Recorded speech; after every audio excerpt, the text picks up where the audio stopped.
Welcome back to the show. I've got a cupcake because I'm really hungry, but I've got nothing else to eat.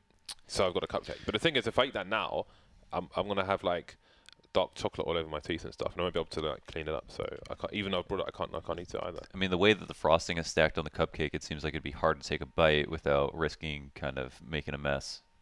Yeah, I'll manage though. I don't have a beard, so like, say, Dan was eating earlier, he had a piece of food like here, just yeah. on his beard. There's like a long piece of, I don't know, onion or something. He's lucky that he has me here to, you know, to stop all this mess from wipe him down. But I couldn't. If I had a beard, I'd look really bad. But I'd be more concerned with like you on a sugar rush. What does that look like? Can you imagine just normal James Bardolph versus James Bardolph Sugar Rush?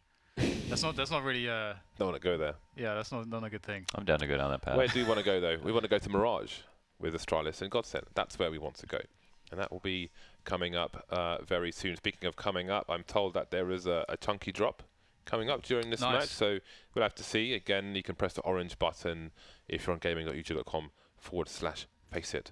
Marvelous stuff. So what can we, I mean, is it early days to really have expectations for this Godsent roster? Do you have expectations, Launders? I'm going game by game, you know, so after we saw Inferno, I feel like my standards are much higher for them now, because that game was a game they almost won and maybe should have. If you look at how it ended off, a couple of like the fact that they got ecoed in the first half, you're really splitting hairs if you look at the finer details of that game. So I think my expectations are now much higher, especially since yesterday was kind of a write-off because of the jet lag. Here, they seem to be playing a real game, and they push Astralis pretty hard. Yeah, the basics were pretty good, but how will they do on the pistol round of Mirage? Mirage is a very different story. I think with the kind of the new style we've been seeing Astralis leaning towards, it's definitely something where I can see Mirage being really favourable for them. Explosiveness, the individual skill, but that's also something that Swedish players love. Aggression, all opportunities for aggression, and looks like the A side is up for grabs here for Astralis. They've actually locked Godsent out. Godsent very concerned with middle still, and they've given up A in the process. Youngle has been smoked off, but Connect has been left open. 4 on 3 now, as the bomb has not been spotted just yet in T-spawn for the time being. And I think the T's may have just missed Doppland moving up towards mid and beyond. He's going for the flank, in fact. There is a kit on twist, so Godsent happy to play retake for the time being. They're not going to give up a kill, but the thing is, Astralis will really want to kill to try and get this bomb down. They know somebody's CT, so they can't really plant the bomb. Doppland needs to cut his noise now. 50 seconds on the clock, and again, Astralis, they know something is up. These guys are not trying to push. Are they letting us plant the bomb? If so, why? Here is Doppland from the back. Oh, he can't quite find it on Glaive, and Zipex is going to save him. 2 on 2 now, and Brennan last man standing. That kill had to happen, but again, sometimes it can be really awkward when the person you're trying to shoot just keeps moving. You see, that's what I'm talking about. I mean, that's a pro player. That's the top of the game player, and that happens. So yeah, man. Yes, anyone is susceptible. It's true, James. It's hard. This is sad because they played it so well. You know, there was no smoke down, and when you're on the A side with no smoke down, there's no safe choke point. You have to cover one person. That means 2 people's hands are busy, right? If they plant for CT, there's 1 person watching it, and because of that, they use that as an opportunity to all go in at the same time. And unfortunately, the big flank, the guaranteed kill, couldn't finish. So then, Astralis in a pretty cool position, going for the apps rush. There will be a late appearance from Glaive up catwalk, this is a very standard Astralis move for an anti-4 spy.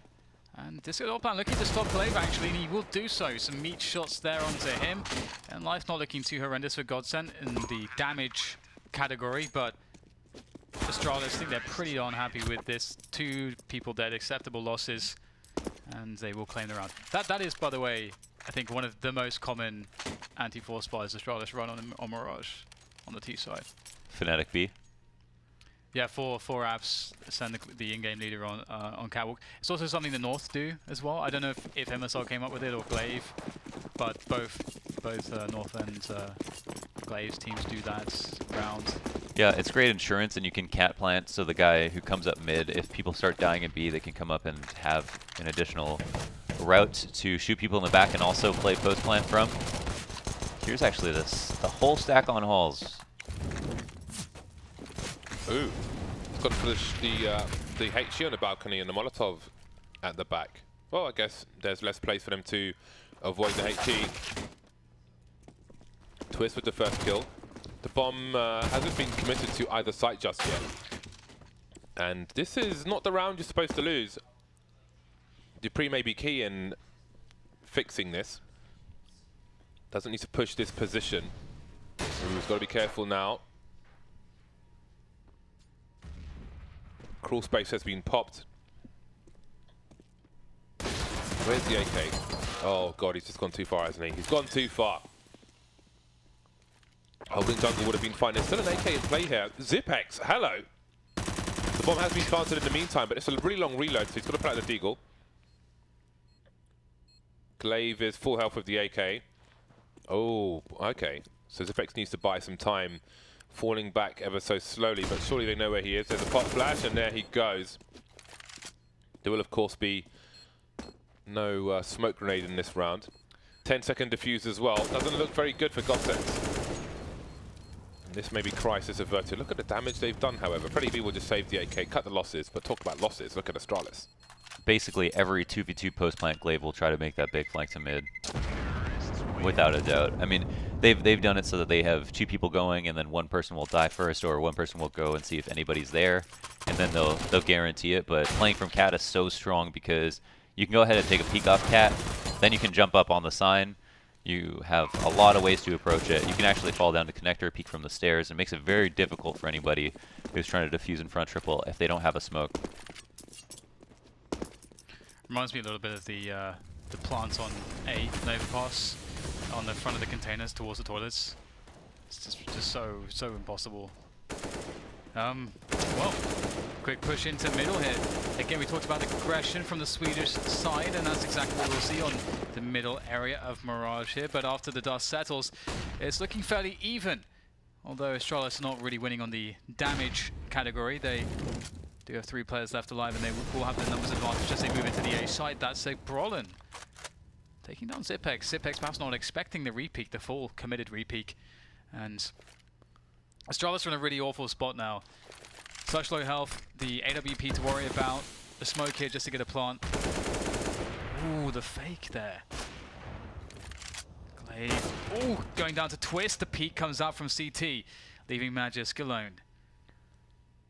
And he has no idea whether or not the AWP is rotated. So scary right now, you can see he's still very worried about the AWP from CT. Oh! Ooh. Does he realize? Was that the AWP? It was. It was, so he should realize. He should know because Hampers has killed 2 people already, so they can tell him, but he can't get the last one. And that's the first round for Godsent, but it was a costly round. And Astralis should force up here. Based on the damage done in the previous rounds, it won't be as bad as it might have been the Astralis buy for Godsent from their perspective. But here we go, two reasonable buys.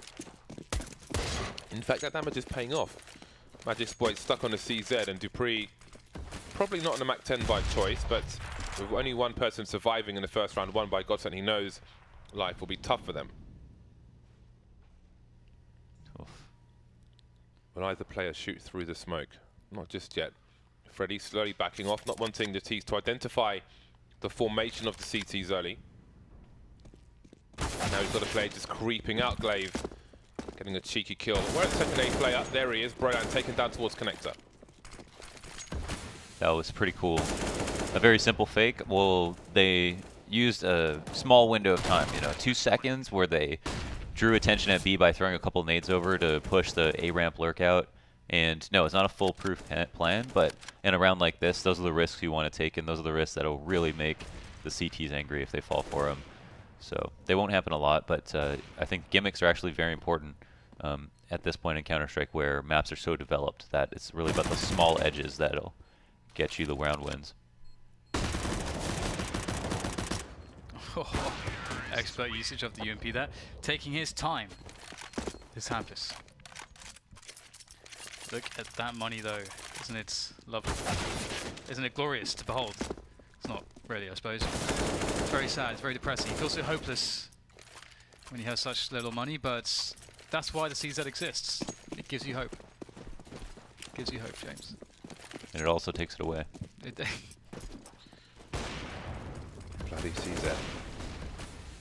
4-1. Double scouts for the Godsent team. Was it the French side who used to go double scout on the force buy or something?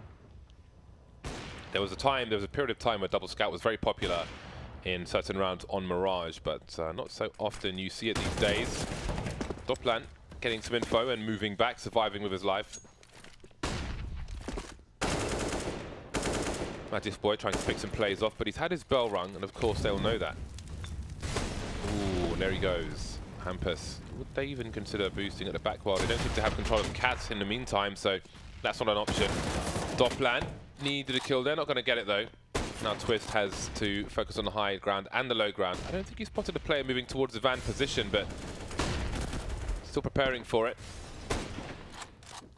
Players holding angle to the window from default, but they've since moved on. 2 versus 4 now. It's going to be really hard to get into the site with these weapons. Could do some damage on the X's though, maybe steal away some guns, but this run has so much promise for Godsent. Like, there was a lot of promise. Oh, hello. But unfortunately, they just weren't able to get the connections. And nice. You know, Disco Doplan, he missed out on his 1v1, which looked very favorable. So, very unfortunate for Godsent. They set themselves up well there, but now they have a full save to contend with. I think on a lot of maps, though, that it makes sense what James said. Like, having 2 scouts and 3 pistols is perfect because if a scout hits one person, they're 2 bullets away from getting pistol to death. So you don't even have to actually be responsible to finish anybody off. But if you tag everybody, it also makes the other team play differently, on top of making them weaker. They play scared. Well, Astralis will be moving into the stack in this round, which is always a fun prospect for the viewers. Us. However, it's a good start. It's only USPs, so that's this over. That's another reason why it's a fun prospect for us, because it's over quickly. It's actually the worst thing ever when you see the stack on B there and they rush into A and then you're like, the bomb goes down and they're just sitting in B, like, oh god. Because the right play there is actually for them to actually just stay in B and just try to capitalize on greed. So then you have a really long round for no reason. But the AWP is back out onto Godsent. Hampus is on that one. We will see him jumping across, and that is gorgeous stuff. But the spray transfer from Dupree, the one-upmanship perhaps, is there. And the trade comes in from Freddy B as well. Fast action across the map. Astralis really advancing through A. Abusing the fact that Godsent may have had more eyes towards mid with all that action going on. Default plant, Glaive pushing CT at the same time. They can pop flash for him. They've all got flashes. He'll sit behind the smoke for the time being. But if he hears some footsteps, as I'm sure he does, surely somebody will throw a pop flash for him. Doplan towards CT with one more teammate in tow. There is a flashbang and a second one in case they avoid the first one. Glaive takes Doplan down. Hampus and Freddy B, no defuse kit. And again, it may be a question of saving, especially the AWP. Line dancing going on in CT spawn, and that will be Hampus running away. 7-1 for Astralis. Terrorists win. Right. Left. Front. No, we're not doing that. Let's not do that. That's very basic, isn't it? It's very basic. Well, 7-1 for Astralis, pretty sweet spot to be in. AWP onto device is going to be very fun indeed. It's funny to see, 2 M4s on the T side. Oh, Twist has managed to sneak his way in. What a sneaky person. Sneaky, sneaky person. Ooh, 2 quick kills. And he escapes. Surely he goes back. No, he wasn't going to escape. Stay close, max damage, die on your sword.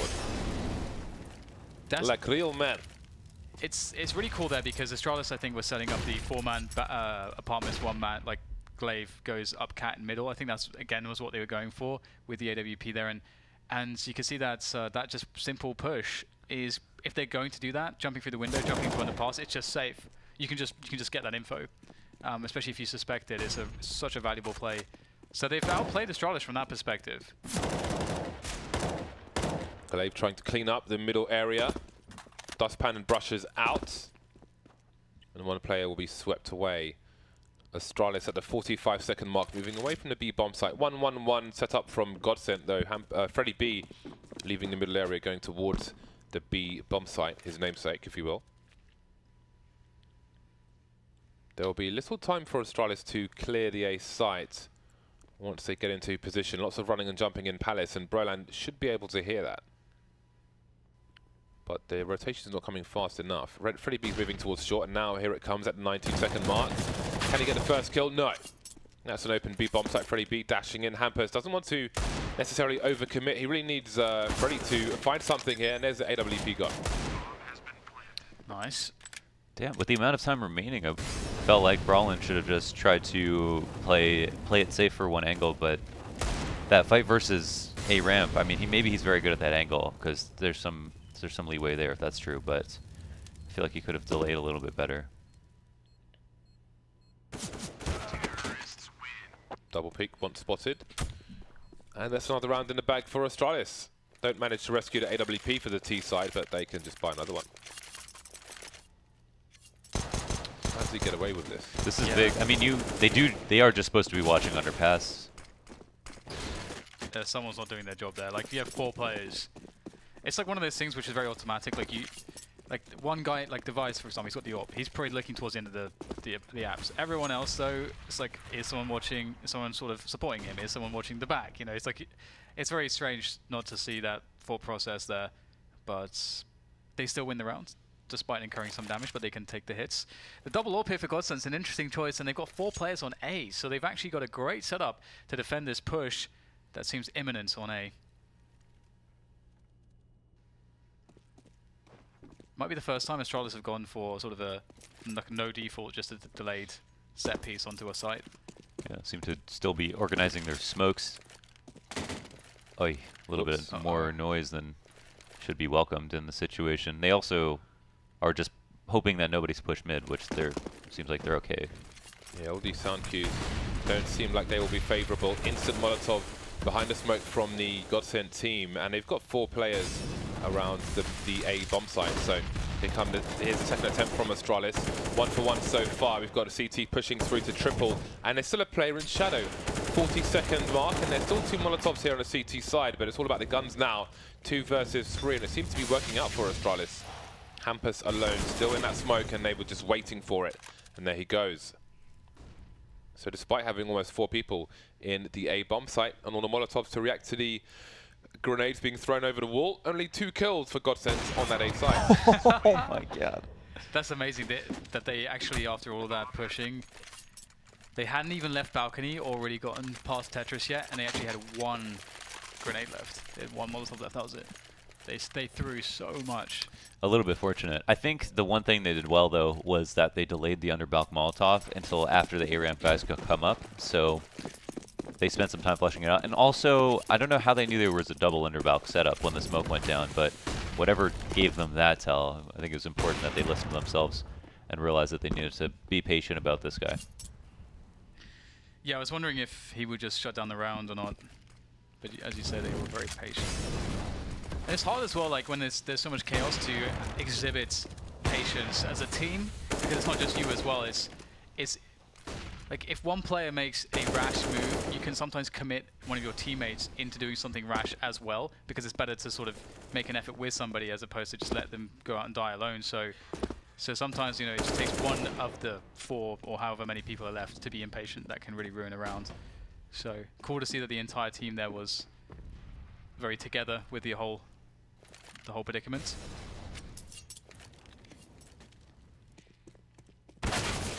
Weapons being collected. Players being eliminated. Dot plant spotted on shorts. I love a good short plant right on the corner, because it allows you to have somebody in a strong position to post plant in apartments as well.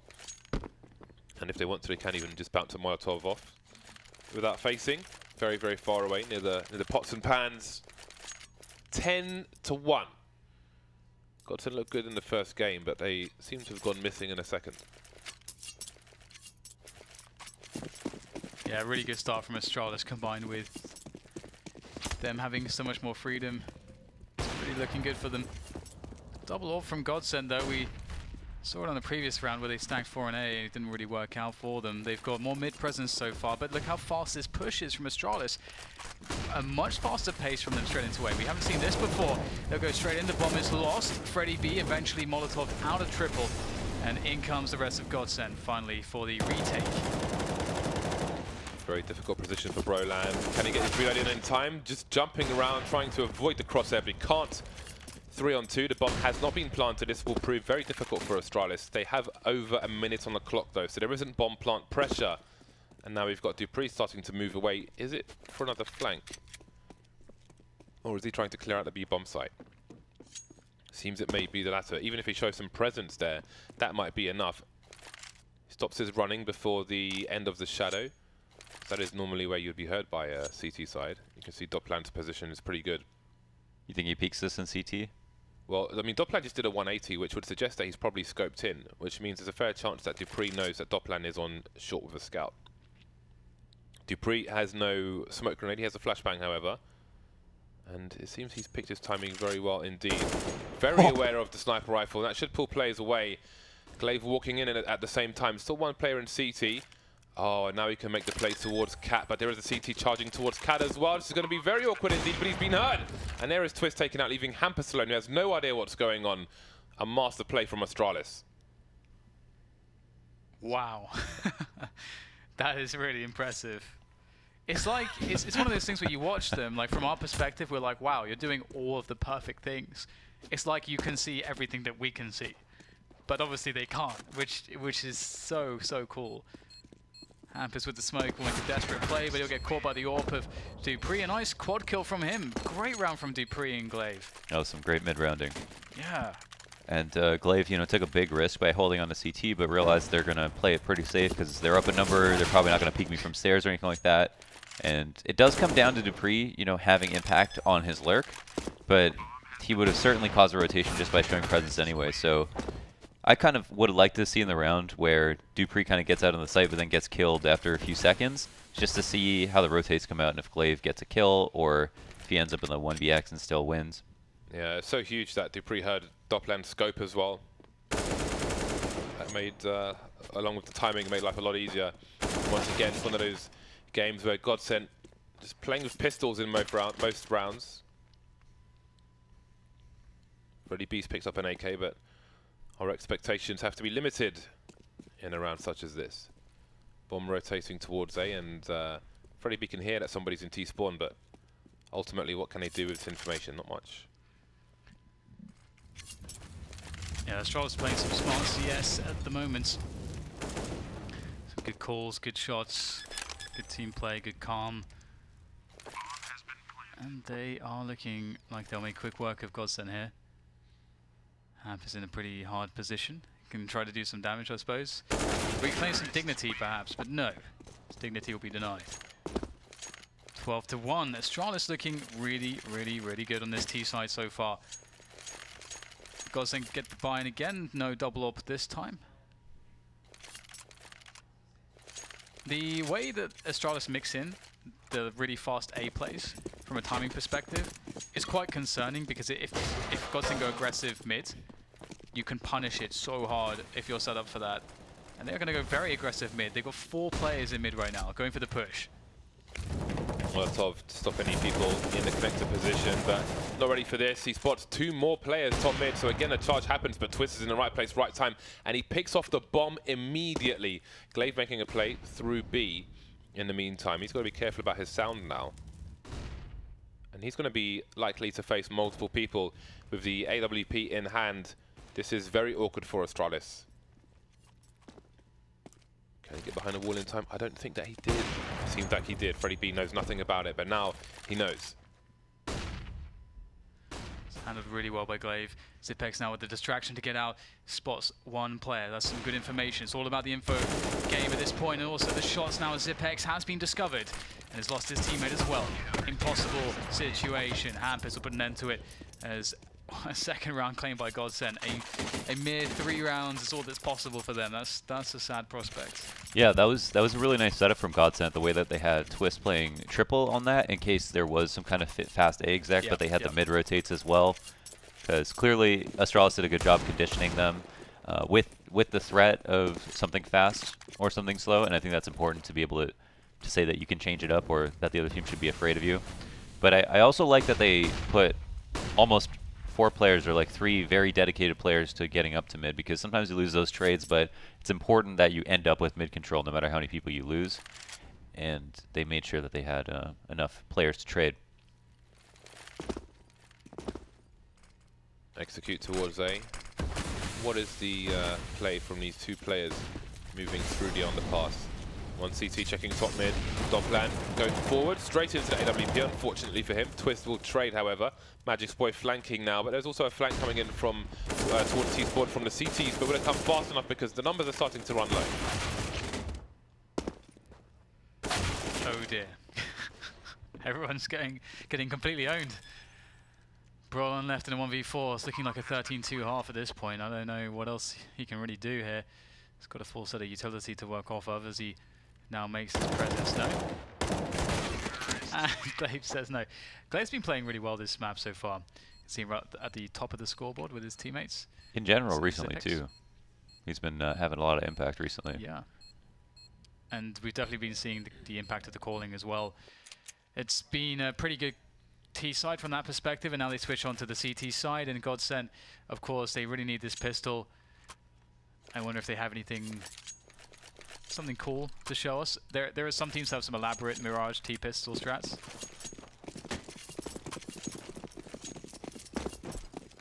Rush A. Hampus with the flash and the smoke. Magic's Boy may be in an important position. Have they seen him though? I'm not really sure. We'll see. Standing in the corner. See if Glaive can bait for him. It seems they had every idea that he was there, but he's still going to deliver 2 kills out of that. That is absolutely ridiculous. 4 versus 2, and this pistol round from Godsent has been Hulk smashed. Do you know what I do on these pistols, James? I do know what you do. I drop a PT50, I buy a PT50, I buy a flash. Oh. And then I do that but with the flash. And 2 PT50s. You wield 2 PT50s? Well, I give one away. I could very kind of you there. both, but I wasn't a big fan of this pistol strat, because I feel like if someone stares, you know, they can peek holes. Yeah, like you want to be able to smoke off the CT and then explode through it with a flashbang or something.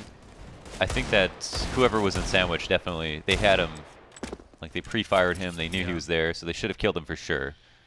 But I like the jungle, or like the smoke, the cross smoke, so that you can just charge CT without having to worry about jungle or stairs. And some good damage being done here, and a flank to boot. Could give Godsent a winnable round. I'm not sure winnable is the best word here, but HE comes in. And Astralis on match point. Easy does it. Very smooth sailing for them. The smoothest. Have you learned to sail yet, James? No, finding it difficult to find the time. Maybe Astralis can teach you. Perhaps, I'd be surprised.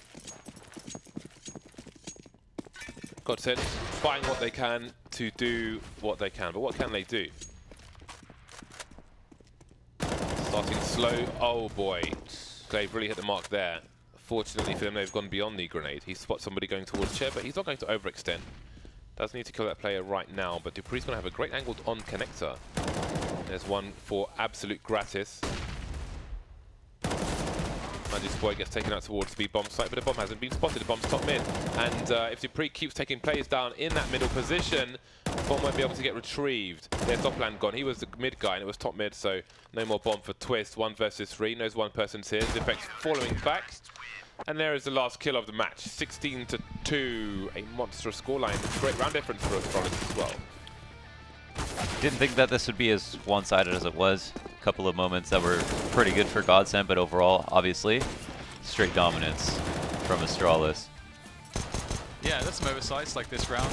I don't think that should ever have happened, but it didn't turn into a round win ultimately, and that's because Astralis played pretty well in every single capacity. You know, the mid-round calling, the late-round calling, the sort of conditioning that they put upon their opponents, and all they sort of made them expect, and then also just everyone sort of doing their jobs on the team. It felt like we didn't see a star performance, no one was carrying anyone, but I mean, Glaive, hello.